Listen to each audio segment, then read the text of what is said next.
How's it going, everyone? This is Aaron, Repping, Ohio. I wanted to show you my old garden from last year. And a lot of folks like to mow their garden when they're done. This is one of them. I had 3. But this was sort of a last-minute idea kind of thing.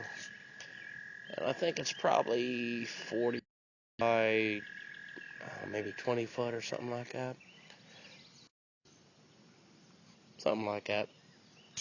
But really kind of wanted to show everybody how I watered this last year. We're way out here, and I do have a pond way back there.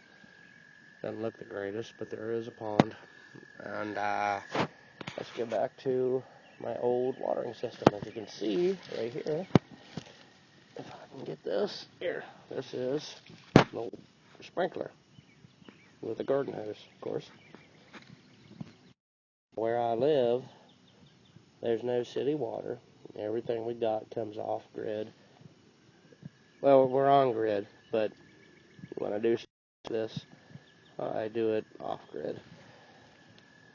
I have a gallon holding tank that I used to run a DC water pump that did that. There's 2 of those. There's one here, and the other one's way down under there somewhere. And dropping over old corn. Corn never really goes that great. Sweet corn anyway. Right there's the other one. And this covered the whole area right here. This took care of everything. Those 2 little lawn sprinklers. In my garden, we grew, let's see, we had 5 rows of corn, I think, maybe 6, maybe 4. We had beans down on the end, had maters up here, and we did some cantaloupe down in there somewhere, and watermelon. And cantaloupe is really hard to grow here. For some, cantaloupe is like trying to grow ice and didn't work so great. But yeah, that's sort of just what I did. Now maybe I can take you over to my pond. This little dude right here is an apple tree. He's a dwarf apple tree, and this is so many apples. It's crazy. This little tiny tree, that's probably at the very top, maybe 20 foot tall, maybe.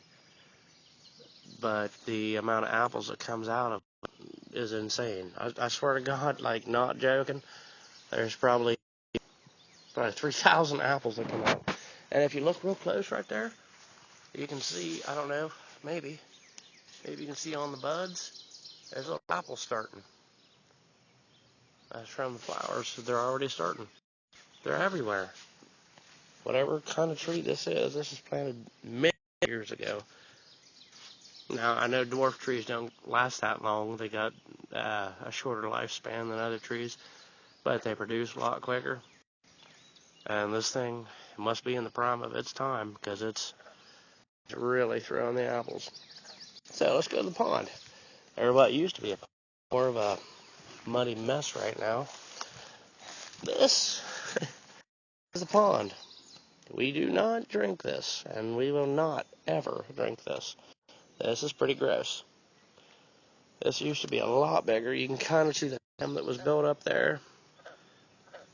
And then, of course, it flows. And it used to go way up that way. Well, my big mistake was I put goats above this pond and planned on fencing it in to where they'd have their own water, where they can just do their own thing without having to carry water to goats every day. What I noticed was they like to scour the ground. They ate every vegetation that was available to them, and there's probably 2 or 3 acres up that way that they had for their own feeding. But apparently that wasn't enough. On top of the grain that I was giving them every day. Now they scour the dirt. when it rained, all the dirt run in the pond, silted real bad. Now there's cattails, and it looks really terrible. And there's a big bush there that I didn't even notice till right now, actually. Kind of funny. Big old thing. That's right around where the drain is, and it's nowhere near to where the drain is. That's like a 3-foot. Well, of course, there's a foot of weeds on top of the dam, but yeah, so it's not spilling over through the drain. It's just running in real super slow now with all the vegetation. But yeah, anyway, the goats ate off all. You can kind of see what I had, and it goes. Of course, it goes way up beyond the building there, way up over the hill. The goats are gone now, but they stripped this. It looked kind of like strip mine, actually. They ate all that out of there, and it was kind of like bare dirt. Whenever it rained, it all run right down. You know, we never did drink this, and we never planned on it. It was just sort of a nice little thing to have. Actually, this was kind of dug out as a birthday present from my brother. It was kind of cool. Thank you, bud. But it's still kind of nice to have the frogs in there squeaking and doing their thing. Kind of prefer them down here, aside from being up at my house where it's very loud. Anyway, I used to pump water, or it would come to this. There's a holding tank beyond the old turkey building, and about beside where that white building is a 500-gallon tank that I had a DC water pump, and I would run with a garden hose along through the yard, down into here, and I had a splitter, just one of those cheap little splitters. And you can see the old garden hose up there. I never cleaned up anything from last year. Went into a splitter, and it went to that sprinkler, which took care of this half, and the other sprinkler took care of the other. It was fine. Everything worked good, other than the corn. Sweet corn is a pain in the rear end, and cantaloupe, which I've never had with cantaloupe. But yeah, that's how I watered my garden last year. We take a nice little walk down my private lane here. There's my little footbridge that I built years ago. It was probably, oh man, I don't even remember when I built this thing. And that was non-treated 2x6s. And it still holds up. I mean, I drive a lawnmower across this. Kind of a private lane down there. Nobody lives down that way. Sort of just nice little walking path. I keep it mowed back. Years ago, there used to be someone that lived down there. And I mean years ago, probably 30 years back. And the land is kind of course, it's up into the lingo of courts with dying relatives and who knows who owns what. But none of that really matters to me because I don't own it and I'm not really attached into it. I own all the way back just about as far as you can see right there. There's a gate down there where the road kind of turns to the right. But beyond that, nobody else is ever back in there aside from my family or trespassers, but everybody trespassers. If you got land, you got trespassers. Now, we'll swing over this way. Up there's kind of the main road that sort of comes into where my home is. My home's up there. It's a very quiet, usually quiet, and very peaceful land. Love everything about being out here. The smell, the sounds of the air kind of coming out. Although there is something that I don't like, and that's, let me see, this. Poison ivy. It's that time of year. This old cherry tree, long been dead. You can see it's dead. There's very little foliage on top of it. This tree is pretty much dead. It's gone. But it's full of this. I hate you. I hate you.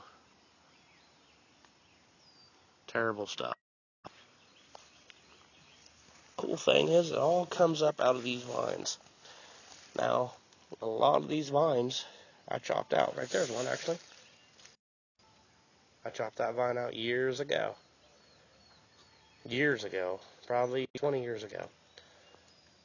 Kind of neat. It just grows around, finds its own way, and it does its own thing. I hate that crap. But, it's my place. Big old sycamore tree over there. Goes way up, and if you've ever climbed a sycamore, then you know that it's super slippery. Neat tree. They always get huge. Not this thing, but trying to get to a better place. That one. Way over there. I think you can see it. Goes way. They get huge, and it's like the coolest tree ever to climb if you're a kid. But the bark is so slippery, and they don't have good footholds, so it really kind of sucks. They're terrible trees, and you can't make anything out of them because the wood is so soft. Nothing lasts on it, and it's not really pretty either. If you do get something, you saw it up, let it dry, set it down. It's still terrible, plain-looking, ugly wood. The creek used to flow right here, beyond those flowers. Well, some idiot decided that it'd be better to move it way over there where the trees stop. There's a big soybean field on the other side there. But that was some engineer's plan, and thought to straighten out the creek would be better for drainage. I guess maybe it worked. Maybe it didn't. Just kind of ruined everywhere where you used to play. And here, this was probably a 15-foot drop down this hill where these trees are now. And we used to play down in there as kids, the big rocks. I still remember every single rock down in there. Used to get crawdads, catfish, and the occasional snake. Every now and then you'd get a carp. That was kind of cool. Like being a 7-year-old wrestling a big old carp that probably weighed more than I did, bringing it up, show them, that was a cool thing. But it's just dirt now, or sand, I guess. Everything's gone. In this part, there's so many parts that we played in. Now it's just one little speck. Now I built this fence a few years back when we first began getting goats. And I'm sure it would have been great, but it was never put to use. Had a child, and decided that there was more important things than being self-sufficient. Well, I didn't really decide that, but I was led to believe that would be more accurate as a efficient lifestyle. Messing with this. But it doesn't matter now. Everything's good, and I'm back at it. Hardcore. Okay, folks. There you go. There's that little bit of some beauty here in southeastern Ohio. Hope everybody has a great day, great evening, whatever. Enjoy. Everybody needs to know that life does not last forever. Life is so short. Take a moment to look at something pretty. Take a moment to stick your feet in that cold water. Smell that fresh air. Doesn't matter if your shoes are wet, run through the grass. Who cares? They'll dry. Every experience is worth it. Later on, guys.